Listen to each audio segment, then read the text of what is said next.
The massive crystalline dome of Station Nexus 7 hummed with anticipation as representatives from 47 different species gathered for the most prestigious event in the galaxy, the Apex Exhibition.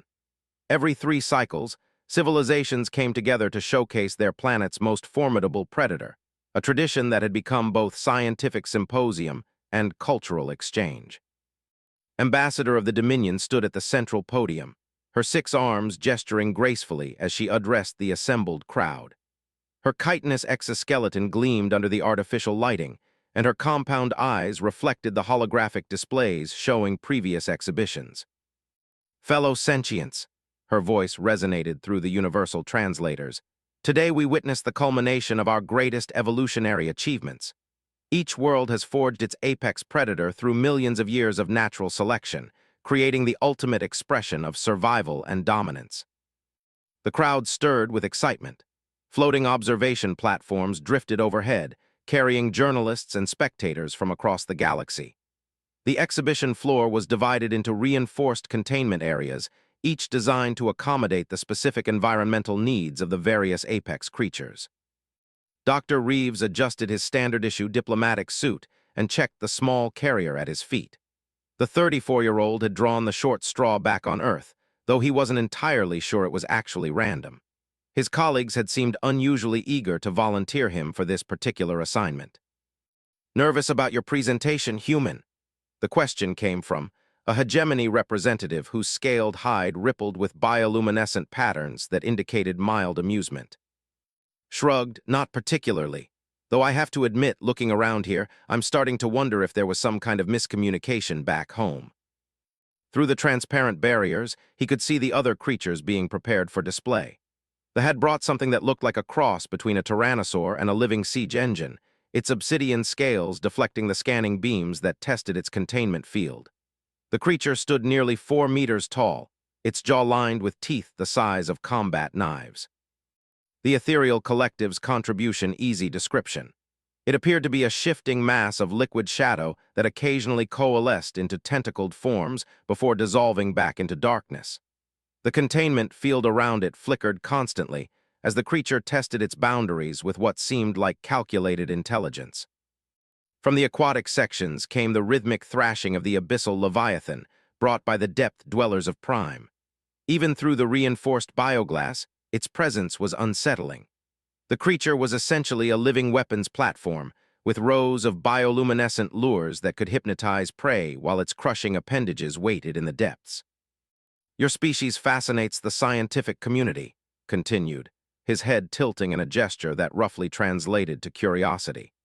"Humans have only been part of the galactic community for 12 of your years? Yet you've established colonies on 17 worlds, and your adaptability quotient ranks in the 98th percentile." Nodded politely. "We're pretty good at making ourselves at home wherever we go." "Indeed, which makes your choice for this exhibition all the more puzzling." Its bioluminescent patches shifted to a pattern that indicated confusion. "The preliminary data your delegation submitted listed your apex predator as weighing approximately 4 to 6 kilograms. There must be an error in the translation matrices." Before could respond, a commotion erupted near the display.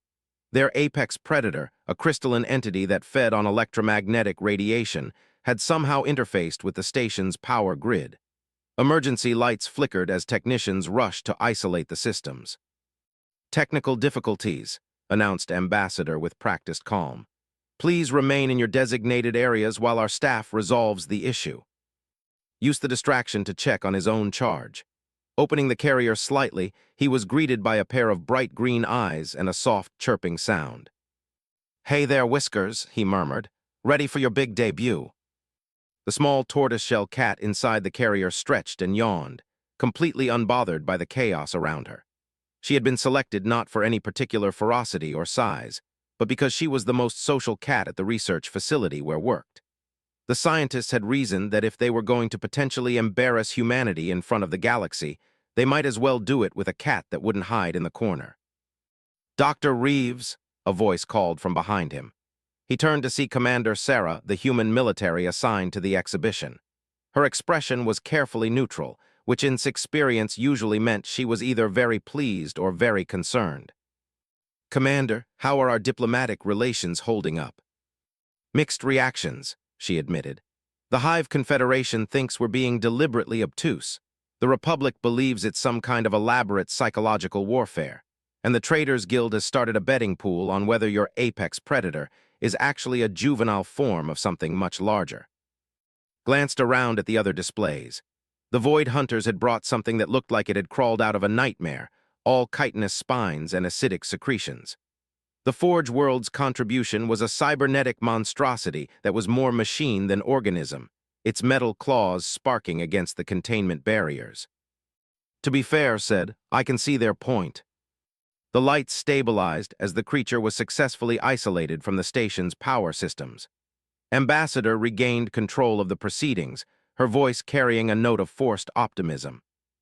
"Now that our technical issues have been resolved, let us begin the formal presentations. Each species will have 30 standard minutes to demonstrate their apex predator's capabilities and explain their evolutionary significance." A holographic display materialized in the center of the exhibition floor, showing the presentation order. Humans were listed dead last, which suspected was less courtesy and more morbid curiosity about what Earth's representatives would actually produce. The first presentation belonged to the Imperium. Their apex predator was a magnificent specimen called a Void Stalker, a creature adapted for hunting in the vacuum of space. Its hide was naturally radiation-resistant, and it could survive in the void for months while tracking prey across asteroid fields. The demonstration showed footage of the creature literally tearing apart a derelict spacecraft to reach the mineral deposits inside. The audience made appreciative sounds as the representative explained the creature's unique physiology. Its multiple hearts could adjust to pressure changes, its specialized organs could process cosmic radiation for energy, and its intelligence was sufficient to use simple tools. Next came the Swarm Collective with their Hive Queen, a massive creature that could birth hundreds of smaller predators in a matter of hours. The demonstration showed a single queen establishing dominance over an entire moon within a standard cycle, her offspring overwhelming any resistance through sheer numbers and coordinated tactics. Each presentation that followed seemed designed to outdo the last. The Draconic Conclave showed footage of their stellar actually feeding on the corona of a small star. The machine hierarchy demonstrated how their apex constructor could literally reshape matter at the molecular level to create new predatory forms. Doctor found himself genuinely impressed by the diversity of life the galaxy had produced. Each apex predator was perfectly adapted to its environment, representing millions of years of evolutionary pressure refined into a single, devastating organism. "Remarkable diversity," he murmured to himself, then looked down at Whiskers, who had curled up in her carrier for a nap. "No pressure, girl." As the presentations continued, he began to notice patterns in the reactions. The audience was clearly ranking the creatures, and there seemed to be an unspoken competition between the various species. Representatives made careful notes when their rivals presented, and the diplomatic chatter grew more intense after each demonstration. The Crystalline Confederacy's entry was particularly impressive. A living gemstone creature that could alter its molecular structure to become virtually indestructible. It could survive planetary bombardment, adapt to any environment, and its crystalline structure could focus energy beams with devastating precision. "Your move approaches, Dr. Reeves," said, his bioluminescent patterns now showing what appeared to be sympathy. "Perhaps there has been time to contact you and arrange for a more suitable specimen." Smiled politely. "I appreciate the concern, but we're committed to our choice." The truth was, he was beginning to understand why he had really been selected for this assignment.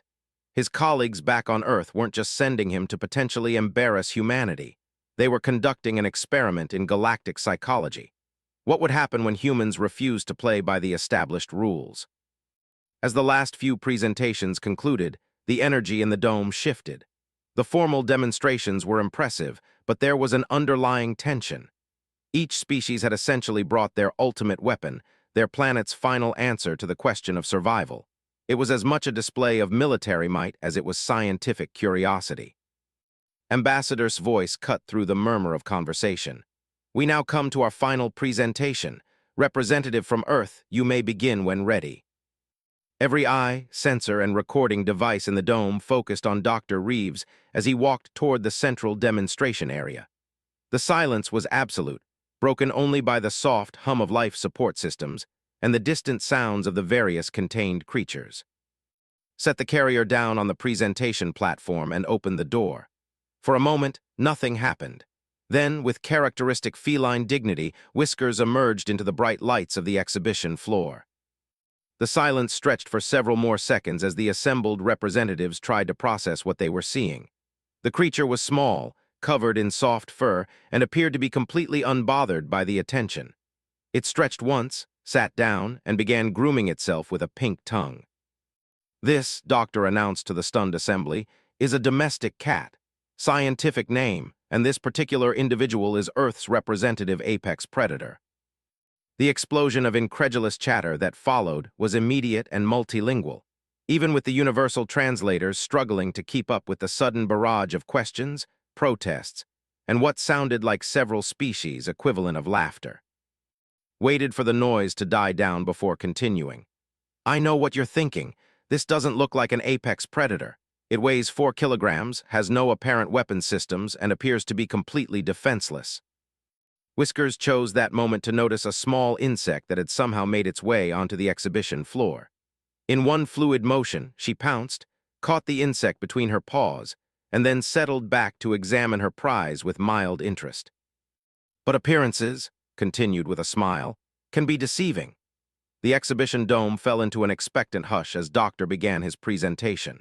Whiskers, seemingly oblivious to being the center of galactic attention, had finished investigating the insect and was now sitting primly with her tail wrapped around her paws, surveying the assembled aliens with the casual indifference that only cats could manage.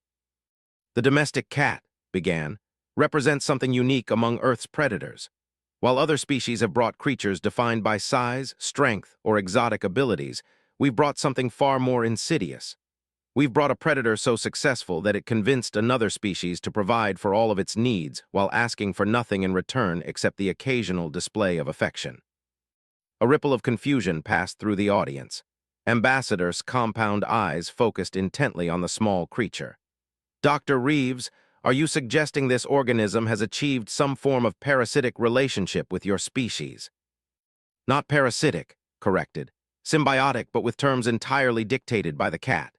He gestured to Whiskers, who had begun the delicate process of cleaning her paw. Observe the behavior.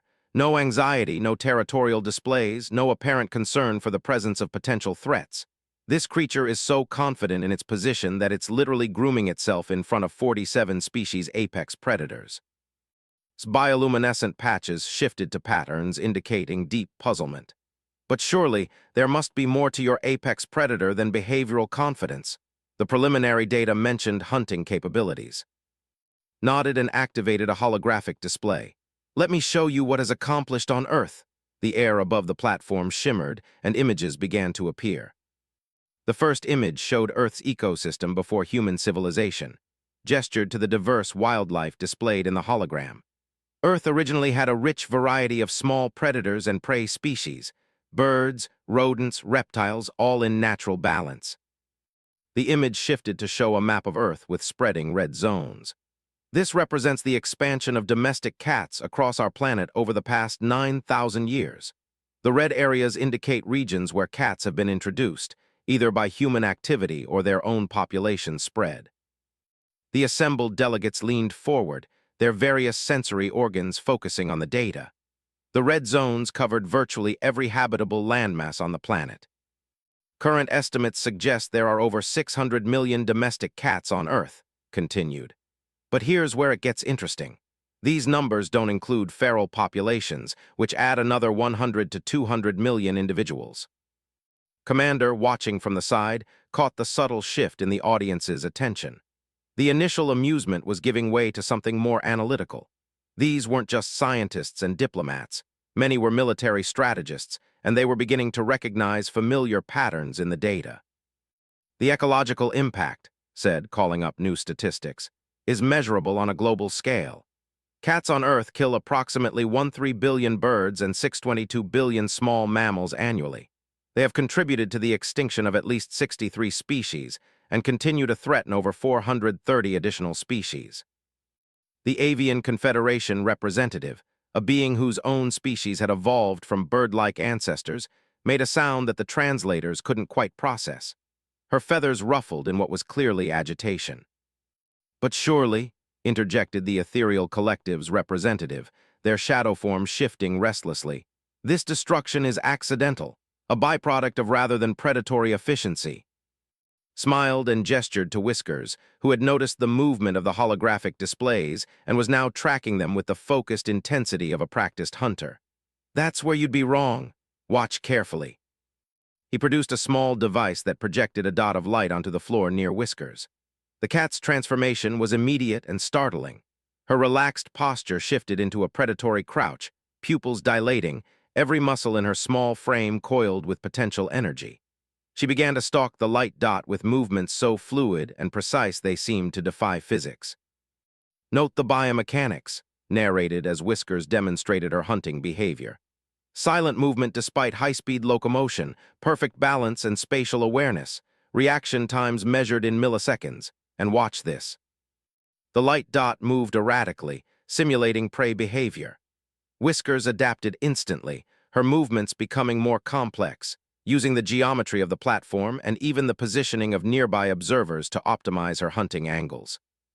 "She's calculating intercept courses," breathed Dr. Eth from the computational hive, her cybernetic implants analyzing the cat's movement patterns. "Multiple simultaneous trajectory predictions, environmental spatial mapping, and real-time tactical adaptation." The atmosphere in the dome had shifted completely. What had started as barely concealed mockery was transforming into genuine scientific interest. Even the more hostile representatives were leaning forward to get better views of the small predator in action. Deactivated the light pointer, and Whiskers immediately returned to her casual demeanor, though her eyes remained alert to her surroundings. This behavioral flexibility is key to understanding why cats have been so successful. They can switch between complete relaxation and lethal efficiency in microseconds. "But the size limitation," argued the Forge World's representative, their mechanical voice carrying undertones of skepticism. "Surely physical constraints limit the effectiveness of such a small predator against larger threats."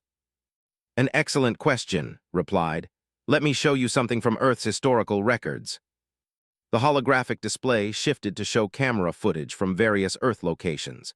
These are documented encounters between domestic cats and much larger predators. The first video showed a house cat facing down a large dog, then another showing a cat chasing a black bear away from a residential area. The audience watched in fascination as video after video demonstrated cats not just standing their ground against larger predators, but actively driving them away through sheer psychological intimidation. "The key factor," explained, "isn't physical strength but behavioral psychology. Cats have evolved a set of behaviors that exploit the uncertainty responses of other predators. They make themselves appear larger through posturing, produce vocalizations designed to trigger anxiety responses, and most importantly, they refuse to show fear." Ambassador's voice carried a note of growing respect. "You're describing psychological warfare as an evolutionary adaptation." "Exactly, but it goes deeper than that." Activated another display showing brain scan imagery. Cat neural architecture includes several fascinating adaptations. Their brains are optimized for spatial reasoning, threat assessment, and what we call social manipulation algorithms. The term social manipulation algorithms caused a stir among the representatives. These were concepts more commonly associated with advanced artificial intelligence or highly evolved social species, not small predators. "Observe," said, kneeling down near Whiskers.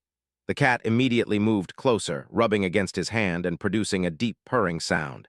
This behavior serves multiple functions. The physical contact deposits scent markers claiming territorial ownership.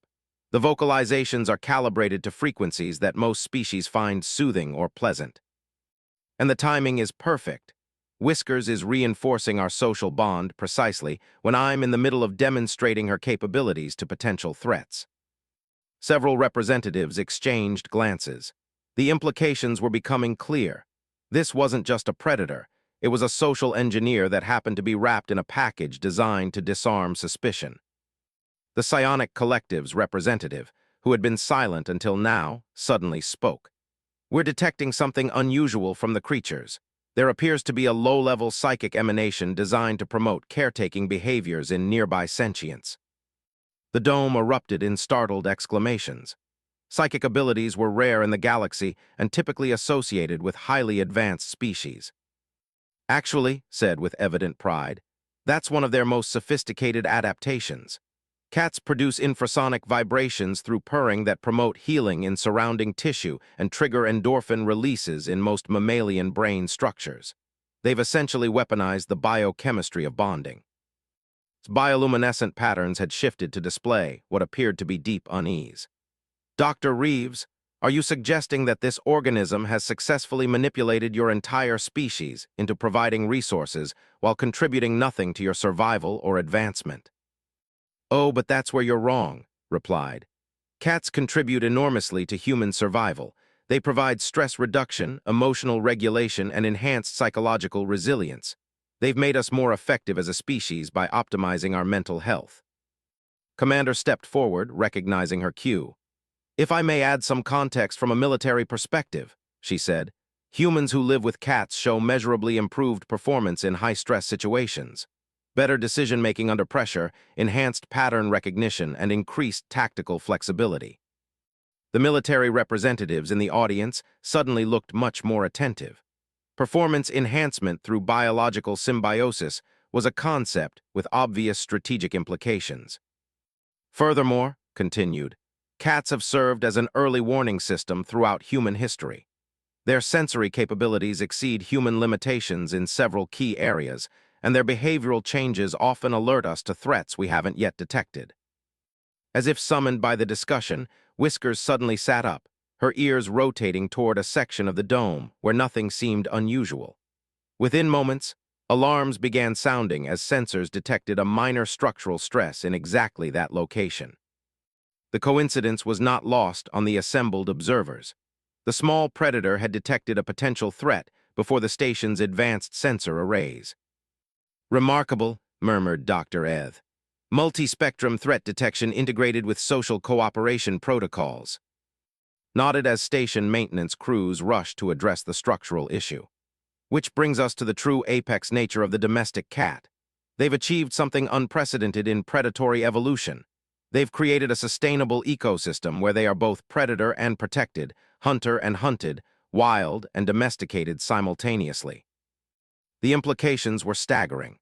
Representatives began making rapid calculations about resource allocation, population sustainability, and strategic advantage. Here was a predator that had not only achieved perfect environmental adaptation, but had done so while maintaining the full support of another intelligent species. "But surely," the Crystalline Confederacy representative interjected, their mineral structure resonating with uncertainty, "there must be some limitation to their effectiveness, some environmental constraint or evolutionary weakness." Smile broadened. "That's what makes them truly remarkable. Cats have successfully adapted to virtually every environment humans have encountered. Desert worlds, frozen planets, space stations, underwater habitats. They've even accompanied our deep space exploration missions." He paused dramatically, looking around the dome at the assembled representatives of galactic civilization. "In fact, there are currently domestic cats living and breeding successfully on 16 of the 17 worlds where humans have established permanent colonies." The revelation hit the dome like a shockwave. Not only had humans brought their apex predator to the exhibition, they had already deployed it across a significant portion of their expanding territory. Whiskers, blissfully unaware of the diplomatic crisis she was causing, had discovered that the crystalline floor of the exhibition dome was perfect for sliding across, and was now engaged in what appeared to be a complex game involving the strategic positioning of her own tail. The assembled representatives watched in fascination as she demonstrated the perfect balance of calculated intelligence and apparent whimsy that defined her species. Here was a predator that could shift between lethal efficiency and playful charm without any apparent effort or contradiction. "Ladies and distinguished sentients," Doctor said as he watched Whiskers successfully capture her own tail, "I present to you the most successful apex predator in known space, a creature that has achieved total dominance not through strength or size, but through the simple expedient of making everyone else want to take care of it. The silence that followed was profound and thoughtful, broken only by the soft purring of a small cat who had just realized that a room full of potential servants was watching her every move. The exhibition dome had transformed from a showcase of galactic predators into something resembling an impromptu diplomatic crisis. Representatives huddled in small groups, their various forms of communication creating a cacophony of sounds, lights, and pheromone releases that the universal translators struggled to process. Doctor remained at the presentation platform, occasionally glancing down at Whiskers, who had grown bored with her tale and was now investigating the interesting scents left by the various alien species. To the cat, the most sophisticated gathering in galactic history was simply a very large room with many new things to smell. Ambassador called for order, her 6 arms gesturing for attention. Dr. Reeves, your presentation has raised some unusual questions. Perhaps you could clarify the current distribution and population of these creatures throughout human space. Activated his holographic display, showing a 3-dimensional map of human-occupied space. Small blue dots indicated planets with established human colonies, while green dots showed planets where cats had been introduced. As of the most recent census data, we estimate approximately 847 million domestic cats distributed across human space. This includes both Earth's population and established colonies. The numbers caused another stir among the representatives. The Traders Guild representative, a being whose compound eyes reflected rainbow patterns, made rapid calculations on a biomechanical device. Dr. Reeves, the trader clicked, those population numbers suggest a growth rate that exceeds standard predator sustainability models. How do you maintain resource allocation for such numbers? That's the beauty of the system, replied.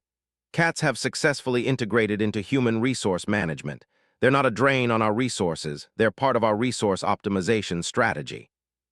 Commander stepped forward to elaborate. Cats serve multiple functions in human settlements: pest control, psychological support, environmental monitoring, and social cohesion. They've become integral to human colonial success rates. The military implications weren't lost on anyone in the dome.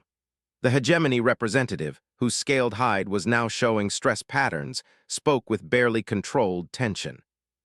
You're describing a biological warfare deployment strategy, said, his bioluminescent patches flickering rapidly. A self-sustaining, self-replicating system that provides intelligence gathering, environmental adaptation, and psychological warfare capabilities.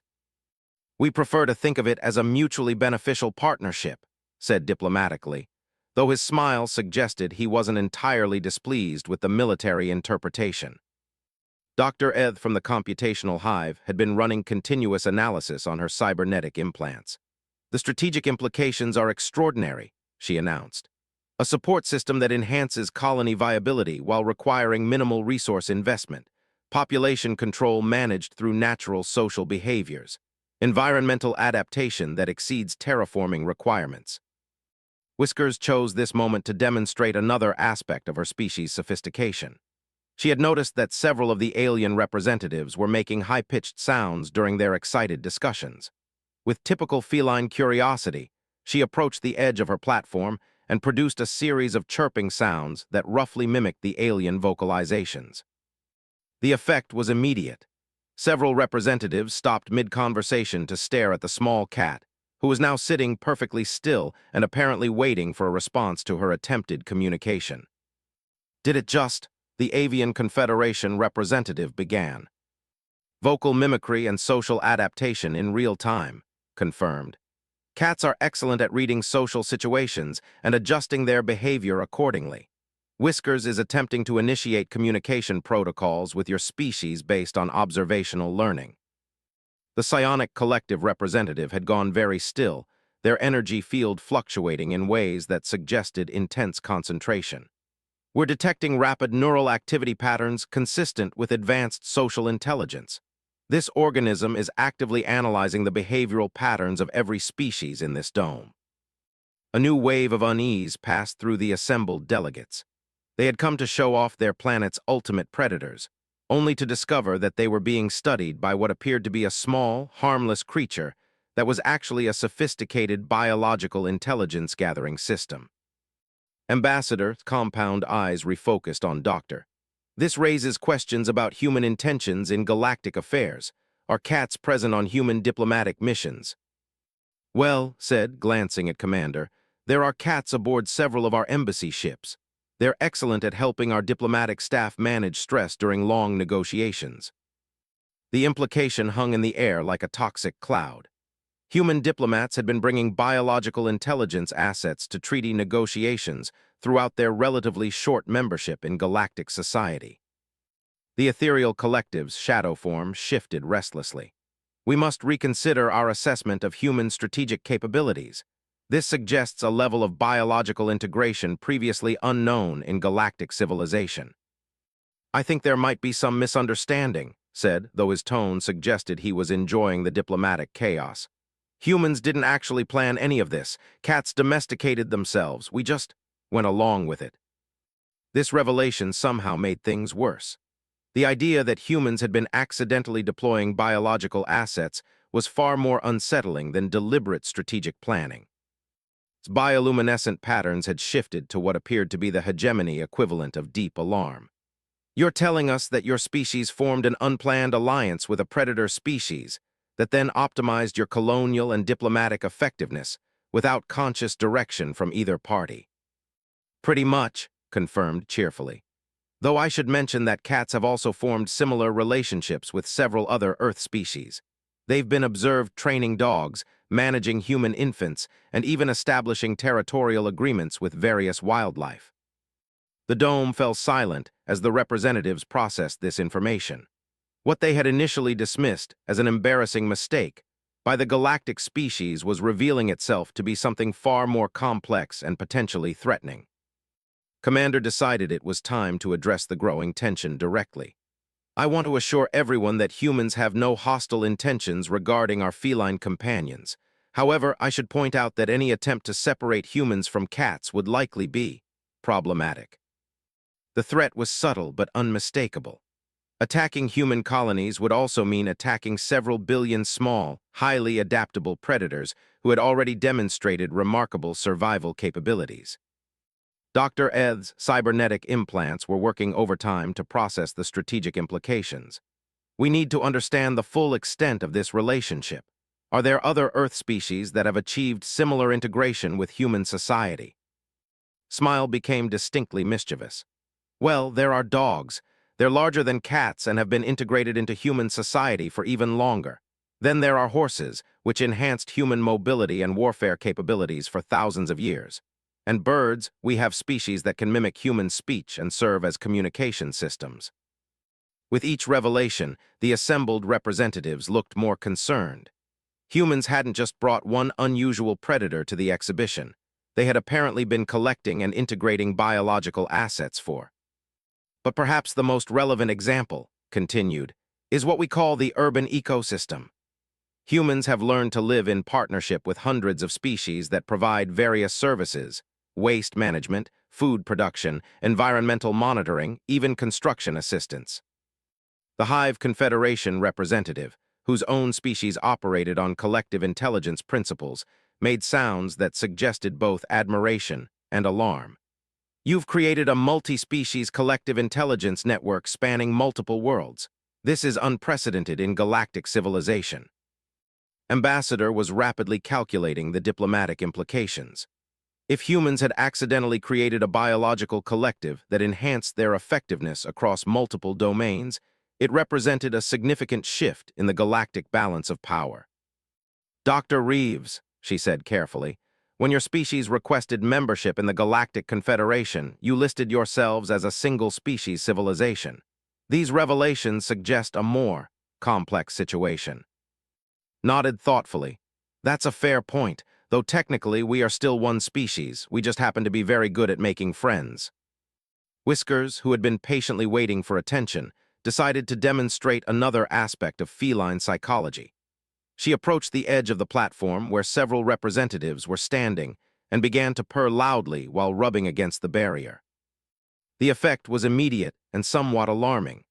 Several species began to show signs of stress reduction, while others appeared to be experiencing the biochemical bonding responses that had described. The psionic collective representative actually took a step back, their energy field fluctuating wildly. Fascinating, Dr. Eth observed. The purring frequency is triggering positive response patterns across multiple species' neurological structures, a universal social manipulation tool. The Crystalline Confederacy representative had been silent throughout most of the discussion, but now their mineral structure began resonating with harmonics that matched Whisker's purring frequency. We are experiencing unprecedented sensations. This creature's vocalizations are affecting our crystalline matrix in ways that feel pleasant. Commander and Doctor exchanged glances. They had hoped to make an impression at the Apex exhibition, but this was exceeding their most optimistic expectations. Ladies and distinguished sentients, Ambassador announced, I believe we need to adjourn the formal exhibition to allow for private consultations among the various delegations. The implications of today's presentations require careful consideration. As the representatives began to disperse, many casting thoughtful glances at the small cat who was now grooming herself with complete indifference to the diplomatic crisis she had caused, Doctor prepared to pack up his presentation materials. Approached the platform, his bioluminescent patterns now showing what appeared to be grudging respect. Dr. Reeves, I must admit that your species has surprised us today. We came expecting to see impressive displays of predatory evolution. Instead, you've shown us something far more significant. What's that? Asked. You've shown us the future of galactic civilization. Not conquest through strength, but integration through cooperation. Not domination through force, but influence through partnership. Considered this as he gently coaxed Whiskers back into her carrier. Maybe, though I think you're giving us too much credit for planning. Most of this just sort of happened naturally. Perhaps, replied, but the results speak for themselves. Your species has achieved something that no other civilization in galactic history has managed, a truly symbiotic relationship with other intelligent life forms. As they prepared to leave the exhibition dome, Commander leaned closer to Doctor. So, how do you think that went? Glanced around at the various groups of representatives engaged in intense discussions, all of them occasionally looking in their direction. Well, I don't think we're going to be invited to any more Apex Predator exhibitions. But I have a feeling we're going to be getting a lot more invitations to other kinds of meetings. Through the carrier's mesh, Whiskers looked out at the strange new world she had just conquered through the simple expedient of being herself. Tomorrow, there would be new territories to explore, new servants to train, and new evidence that the most successful apex predators were those who made everyone else want to help them succeed. The Apex exhibition had ended, but for cats and their human companions, the real adventure was just beginning. Across the galaxy, diplomatic channels were lighting up with urgent communications about humanity's biological collective intelligence network. Emergency sessions were being called to reassess human capabilities and intentions. And on 47 different worlds, representatives were returning home with one burning question. If humans could form successful partnerships with creatures like cats, what else might they be capable of achieving? In her carrier, Whiskers purred softly and settled in for a nap. She had done her job perfectly, being exactly what she was supposed to be. Tomorrow, the galaxy would still need managing, and cats would still be the ones best qualified to handle the task. After all, someone had to keep an eye on all these humans and their new alien friends.